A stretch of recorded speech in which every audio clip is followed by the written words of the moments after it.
Yes.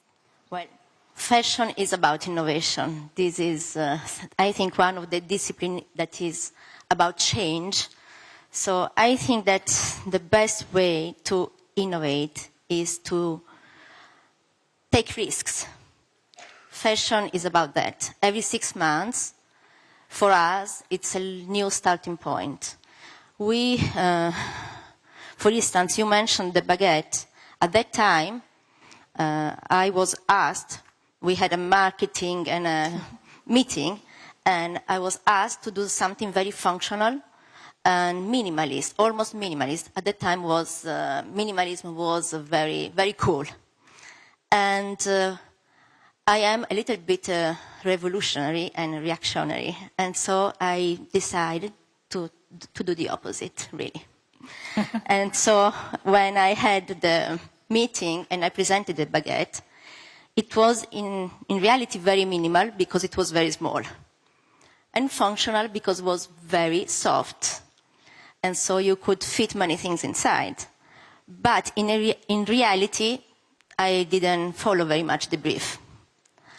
Well, this was the exact recipe of the success of this bag. Of course, this can happen when you have a very strong and trustful relationship with your team and with the people and with your management, with well, when it's an orchestra work, you know, everybody has to play together. But sometimes I think innovation can also come from from something that is from creativity that you find inside yourself. It's like creative people for many, many times were represented like somebody who is out of the world, that flies in another dimension.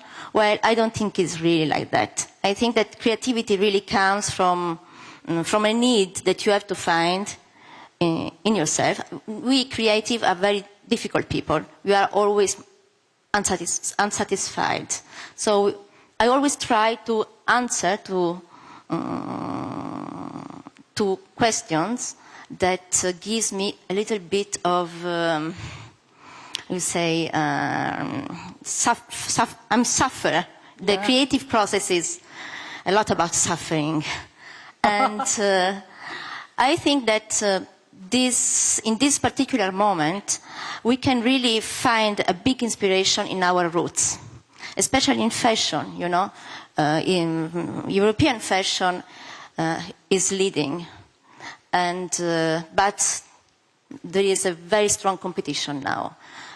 Imagine that all the fashion week are increasing in a tremendous way. Every country understood that fashion is important for the economy of the country, not just for the fashion of but also for the tourism, for a way of life, for many, many things, for the cultural value of fashion now.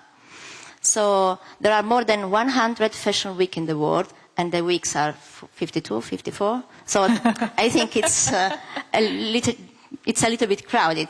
So we really need to implement and invest on the history of fashion that has been growing in Europe, France, Italy, England. You know, imagine that museums now are opening to fashion.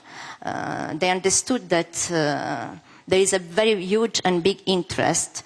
And the exhibition at the Met was the most now for a European designer was the most successful in the history of the museum.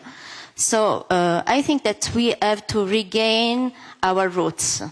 Our history is a deep source of innovation. I think that past and present can lead us to the future. Thank you so much for these remarks. And you're, of course, absolutely right. Fashion is an area where Europe sort of has a natural competitive advantage. But what I particularly liked about what you said was a personal account of innovation, of how difficult it is, which I think sometimes innovation is a euphemism because we think of it sort of as this linear process and only good things can come out, when the reality is you have to swim against the tide, you have to oftentimes go against conventional wisdom, and it is, like you said, it's a process also of suffering. And so thank you for raising these issues. I was also reminded when Gitte Neubauer, the winner of the first prize, said you have to step outside the comfort zone. And perhaps we don't do that enough. But let's hear what our next speaker has to say about this. And that is Professor Sir Leszek Borysiewicz, Vice Chancellor of the University of Cambridge. The University of Cambridge is, of course, one of the top-ranked universities, not only here in Europe, but really in the entire world. And you, Sir Leszek, are really personally responsible for upholding the highest academic standards, because as Vice Chancellor, you are the principal academic officer of your university. Now, you are by profession a professor of medicine, and in 2001, you were knighted for your services to medical research and education. Sir Leszek, what do we need to do in Europe to make academia, which we haven't really talked about yet, what can we do to make academia more innovative and more high-performing?